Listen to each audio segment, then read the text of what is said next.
Hello, my name is Zachary. I'm a junior at WashU studying psychology, marketing, and design, and I'm really excited to be joined by Roei Ben-Tolila, an inspiration to me who has an incredible short story that I'm really excited for him to share with you all today. Welcome, Roei. Thank you so much for joining us. Thank you for inviting me. Big pleasure to me. Good evening. Good evening from Israel. Good afternoon for you. So, to begin, I was wondering if you could just begin by telling me a little bit about yourself, really starting with your upbringing, your childhood. Today I'm living in Mevo Beitar, right near Jerusalem, like a small village. I have a amazing family, Maya and four cute kids, and I'm a wheelchair basketball player. I played in the last 14 years as a player in the Israeli wheelchair national team, and I also organizational consultant. I have my own business which focus on leadership. It's called Roei Leadership Development, and in those days, in the coronavirus days, I have a speech I talking about how to turn like a crisis um, into success, into how to leverage it, and so that's what I do in those days. I had a very good friend before I got injured, and we met in a pre-military program which called מכינה קדם צבאית in Atzmona. It's very popular in Israel. His name was Danny. Danny was one of my best friends. And when we finished this year, Danny joined to the army and became a pilot of a helicopter, and I became an officer in Maglan. And when I've got injured, Danny sacrificed himself and ran in unauthorized place in order to save my life. He didn't know that he just saved one of his best friend's life. What he knew that he got an opportunity to save another people's life. You know, one for all and all for life. It's not a cliche, it's a way of life. Um, and very excited to tell you about Danny because it's the same values that makes Danny to save my life. It's exactly the same values that caused him to sacrifice his life 2 years after the Second Lebanese War. And Danny's helicopter crashed with his 5 teammates in 2006 in Lebanon. After Danny saved my life, I had only one word that I wanted to tell him, which was thanks. And actually, I never thanks to the guy who saved my life. Why I never thanks him? Not because I didn't want to, I wanted, but I told myself I will definitely find a better time to do it. I will find the right uh, time to do it. And when Danny passed away so surprisingly, I got a big lesson that when you've got something to thanks about, don't wait to the right moment, but create it because we can never know what's gonna happen tomorrow. So, I want to take a step back and you mentioned that you're a basketball wheelchair player. And so, how did you start doing that?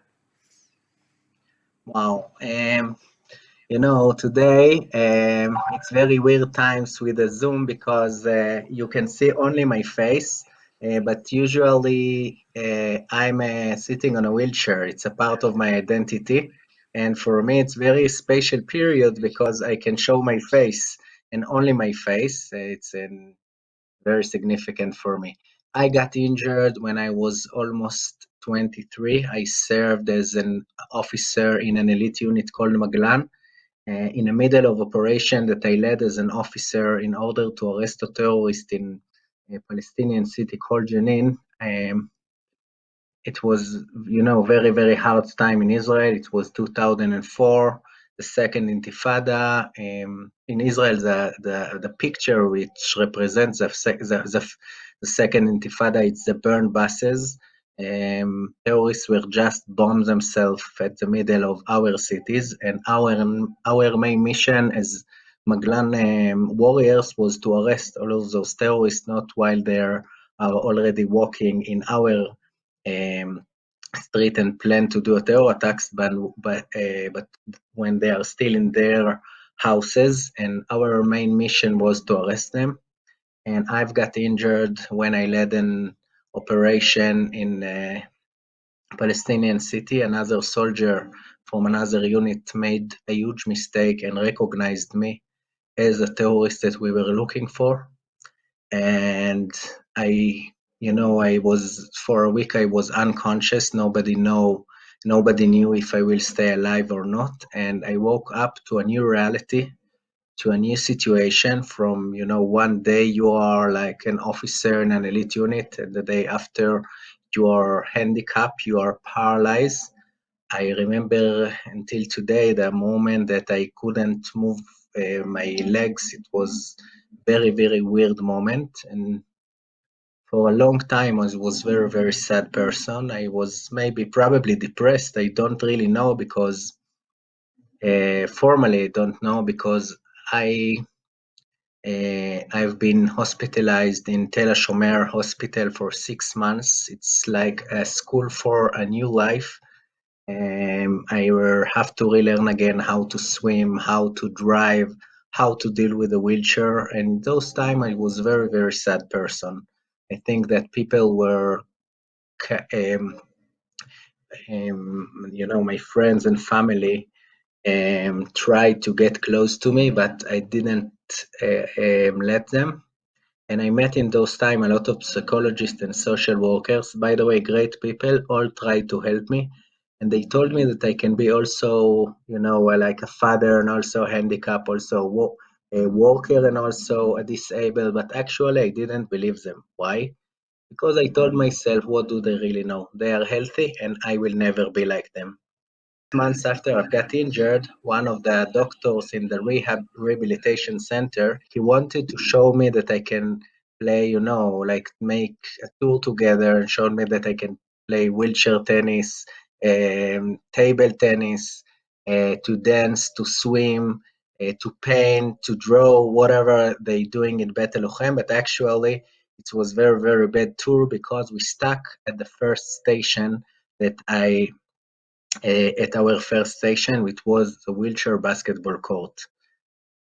It was one of the most inspiring pictures I ever saw. Why? Because I saw people that were, few of them were paralyzed like me, few of them were amputees, but few of them were not disabled at all. Why did they sit on a wheelchair? Because there were children of wounded soldiers. So without word, through the magic of modeling, I could see that I can be also a father and also handicapped.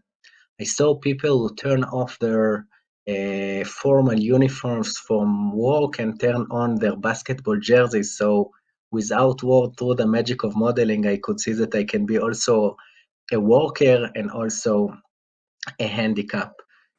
Today, basketball it's an integral part of my identity, of my children's identity, and it's a big, big issue that helped me to deal with obstacles and go on with my life. I was wondering what role basketball has played for you now and how you've continued to kind of go about with basketball.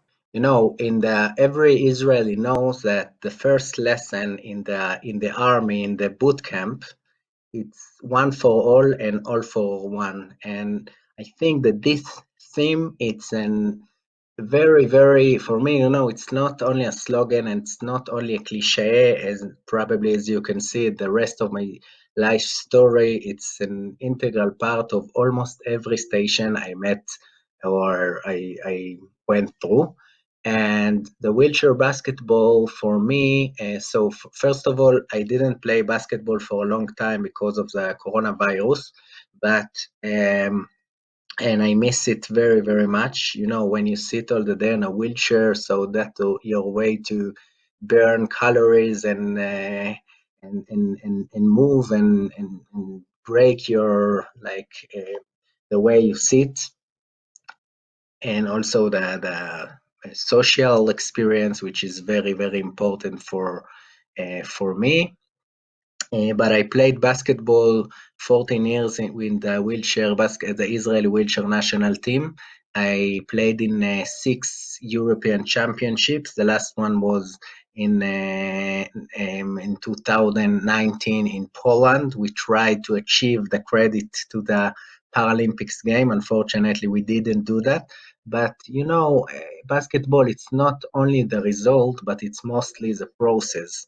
And to prepare your body with uh, fighters who have a common dream, and also the way we play, the play which your it's basic skills. It's important, but it's much more important the team working and the way that we can make the sentence one for all and all for one, not only as a cliche, but as we to play according to these words. And it's a game which based on passes and short passes, a lot of block to each other, and a lot of team working.